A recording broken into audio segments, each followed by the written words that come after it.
Welcome to Phazon Labs, the internet's premier Metroid Futurist podcast. I am, as always, your host, Larry the Bearded Wonder. Joining me this week in the lab is my fellow lab rat, Michael Morphball Incident Brown. Yep. And every week, we take a look at an idea for a new Metroid game that will probably never get made, but it gives us hope that we won't have to wait another 19 years for another installment in the series. So this week, we're going to dig into one out of my list here. And Michael, I'm going to toss it to you. Do you want to go heavy or do you want to go little less severe this time? Let's go less severe. Less severe? Okay. So we're going to pull from tonight's idea, actually. Because all the other ones I'm sitting on start leaning into some big stuff.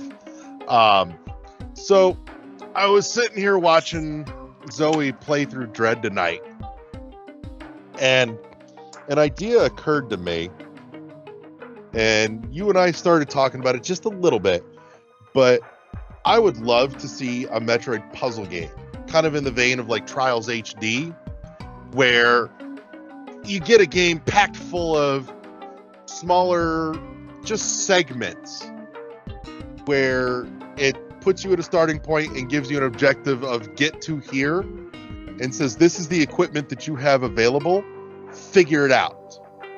And it's all about figuring out how to push the limits and the combos of abilities and powers to get from point A to point B in a segment specifically designed to push your brain power and your puzzling abilities.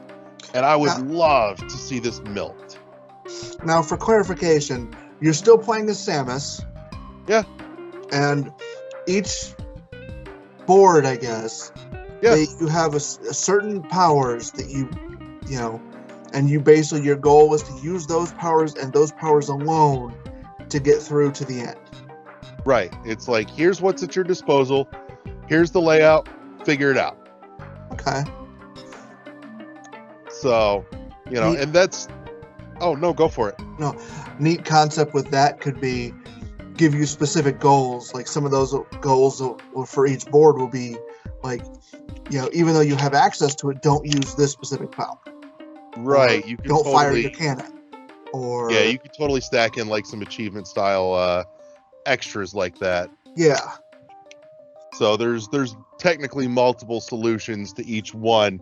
It's just some of them are harder than others. Correct. So I think it's a fun idea that would be great to play with. And, you know, the nice thing, too, is that you can really cherry pick. Like, you know, you've got screw attack, no space jump, no bombs, and wide beam. You can totally turn stuff on and off instead of just going, well, if you have this, then you'd have all this other shit by now. It's like, no. Like, you have this and this. Work it out. Right. And then you mentioned something, too, and... Hey, are you recording? Yep. Doesn't look like it. I am. Oh, there it is. Duh. I'm sorry. Sorry. Yep. No, I made sure. So, but you mentioned something, and I don't think it's a bad idea, but I think it also becomes, one, a question of price, and two, knowing what the community will do with it. But toss that in. Toss what in? What are we talking about? Your idea that we talked about, and I had some caveats too. Going the maker route. The maker route? Yeah. Oh. God, I'm retarded. That was decades ago in Michael time. I love that it was actually realistically less than 20 minutes ago. Shut up. Michael lives in a time warp. Uh-huh. No, like I had the idea of, because something like this, we might as well just make it almost like a Mario Maker type situation, where it has you have the ability and option to like full on create boards, like that if done right, something like this would be a lot of fun. Yeah. Now, what I would really like to see, and this is where it gets dicey, as far as feasibility. But if you go that route, and even if you don't actually, just with the puzzles that are worked, pre-made and packed in, I would love to see it where there's puzzles for each game and each engine. So like some of them are built around the physics. Right. Some of them are built around Dread, some are built around Fusion or Super or 2 or Samus Returns or Zero Mission or Nestroid. Even the original where you can't duck. Yeah, exactly. Okay. So you could really start playing with some brain benders in that regard. Which, if you go the Maker route, that opens up a ton of possibilities. But it also feels in line with the Mario Maker games where you can set it up with the different physics of the different games in the series as well. So, but I would love something like that that's just essentially Metroid brain teasers to play with. Yeah. I feel like it'd be a really neat way to kind of fill the time gap between entries in the series. Now, that said, I had a couple of thoughts / caveats on your Maker thought. Because one, it's not a bad idea, but if you release this at $30 to $40 instead of $60, wait, the Maker games are $60? Oh yeah. Ugh. Yeah, they're big, but they do come pre-packed with a lot of pre-made levels too. Still gross. Oh, I know. But it's kind of like Little Big Planet was. Big Planet should not have been a full price game. But there it was. Yeah. So. Which I got sucked into the hype of that way back when and bought it and real quick realized this is boring and I don't like it. Right. The physics to the it was game not for is you. Strange. I love the character though. Oh yeah, Sackboy was great. Yeah, I got the figure of Sackboy as Kratos. I actually picked that up recently.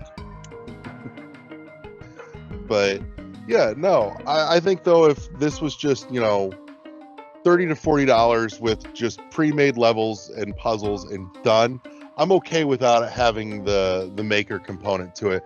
But if you're going to push this at a full $60, then yeah, the Maker element should definitely be there. However, my concern is that this is going to turn into like the fiasco that is Mario Maker online these days, where this would just be heaps of absolutely absurd Shine Spark puzzles, and I want more creativity than just that. Because honestly, that was one of the letdowns on Dread for me, was that You're breaking up. Oh. That's weird. Any you better? Keep freezing. Oh. I don't know. So, but I would want more than just Shine Spark puzzles galore, and I know the community seems to love those, but I'm not an enormous fan. Like, I'm okay with some of them, but some of the ones in Dread and even AM2R, as much as I love AM2R, got way too demanding for my taste, and I'm like, this is not fun. This is now tedium. And I feel like that's where most of it would go if the community got a hold of it and went nuts with this Maker tool thing, which would be kind of sad to see. Can you imagine how pissed off Milton would be if suddenly they made a Metroid Maker?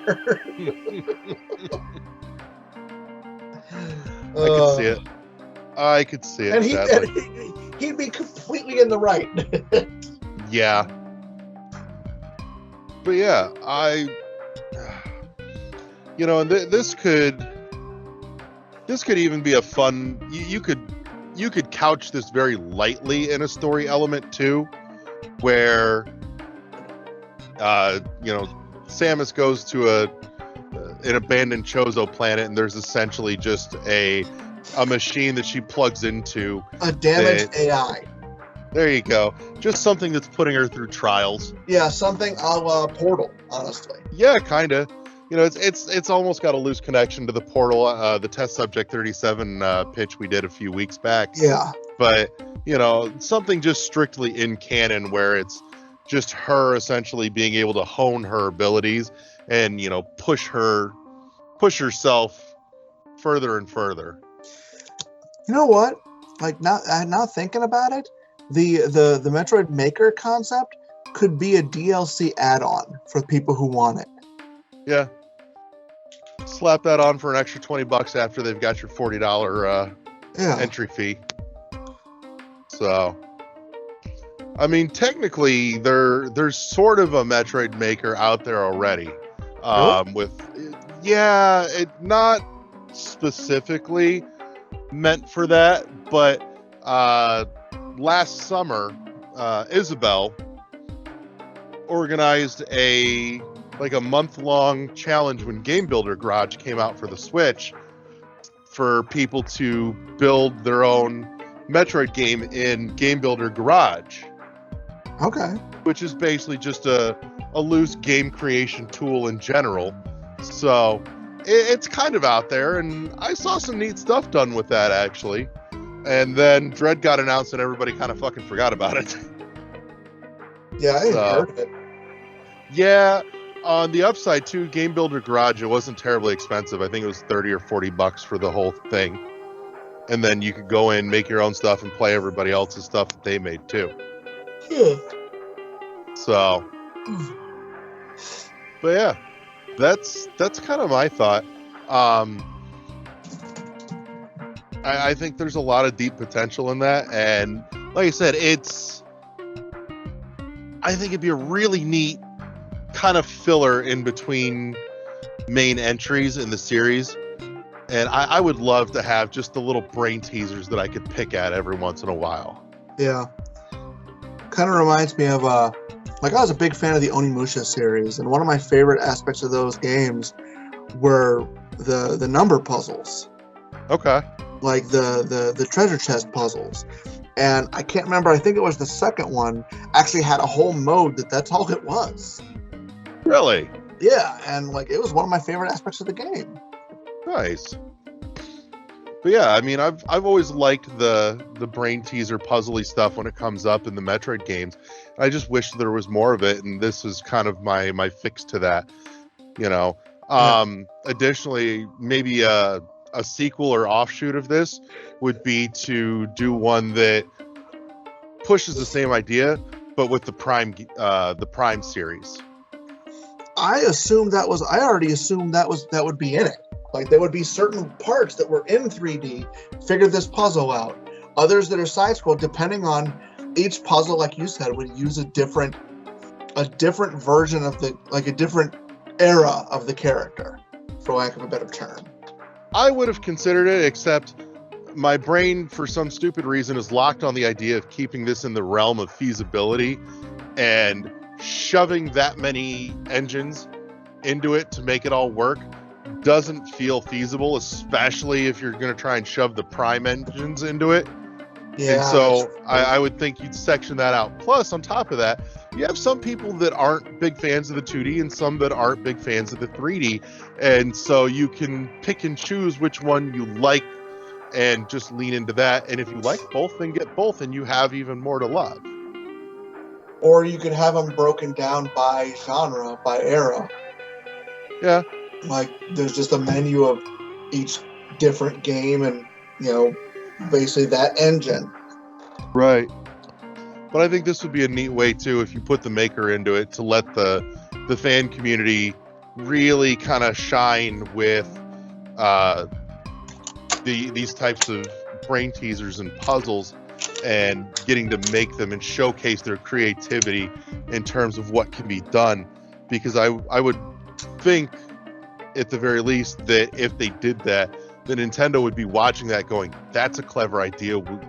We can implement this, or we can, cherry pick some parts, make some tweaks, and fold some of the best ideas into future installments. Definitely not.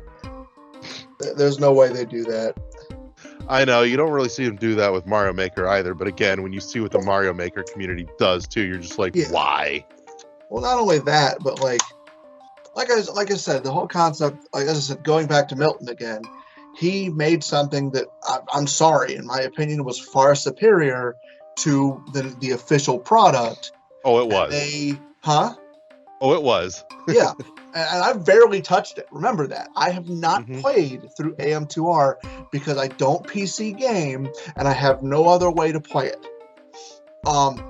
And what little of it I've played was far superior to the entirety of Samus Returns, the remake. And like, they basically spit on him for doing something that was just a labor of love. Yeah. He got shafted for that, man. I understand. Kinda, but that's a deeper conversation. I understand, like, why they did it. I'm still disappointed in it because Agreed. he made something amazing, and like I'm still ecstatic that what was it, Moon Studios tapped him for Ori 2, because Ori 2 is one of my all-time favorite games as is. You know? Like, I love the Ori series. It's my love of that is up there with my love of Darksiders. Like, they're just fun games. Right. I don't know. But yeah. I don't see Nintendo using, like, because Nintendo would never, ever, ever, like, have to either one, pay somebody for their idea or admit that, hey, we used this because we saw this. Right. I mean, if it's made inside this thing, Nintendo technically has all rights to it. True, but it would cause a little bit of ugly controversy if they were to directly just rip off someone else's idea like that. Well, that's the thing. I don't think they would directly rip the idea, but I think it might give them some thoughts in terms of, here's a neat, little stretch.